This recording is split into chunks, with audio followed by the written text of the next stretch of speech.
Hello all எல்லோரும் எப்படி இருக்கீங்க? மாங்காய் சீசன் ஸ்டார்ட் ஆகிடுச்சு. இன்ஸ்டண்ட்டாக செய்கிற ஒரு மாங்காய் ஊறுகாய் பார்க்கலாமா? ஒரு கடாயில் நல்லெண்ணெய் 1 டீஸ்பூன், பெருங்காயம் 1/4 டீஸ்பூன், கட்டி பெருங்காயம் சேர்த்துருக்கேன். நீங்கள் பவுடர் பெருங்காயம் கூட சேர்த்துக்கலாம்.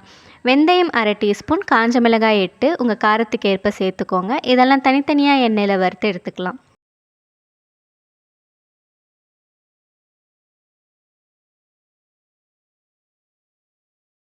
அதே கடாயில் நல்லெண்ணெய் 2 டேபிள் ஸ்பூன், கடுகு 1/2 டீஸ்பூன், ஒரு கொத்து கருவேப்பிலை போட்டு பொரிஞ்ச அப்புறம் துருவின மாங்காவை சேர்த்து நல்லா வதக்குங்க.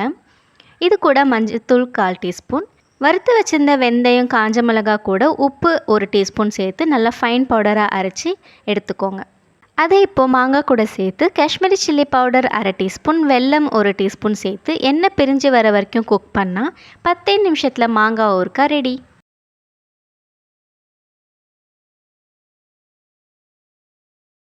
இந்த ரெசிபி உங்களுக்கு பிடிச்சிருந்தா உங்கள் ஃப்ரெண்ட்ஸ் அண்ட் ஃபேமிலி கூட ஷேர் பண்ணுங்கள். இன்னும் இதே மாதிரி நிறைய வீடியோஸ்க்கு ஹோம் டீல்ஸ் சேனலை சப்ஸ்கிரைப் பண்ணுங்கள்.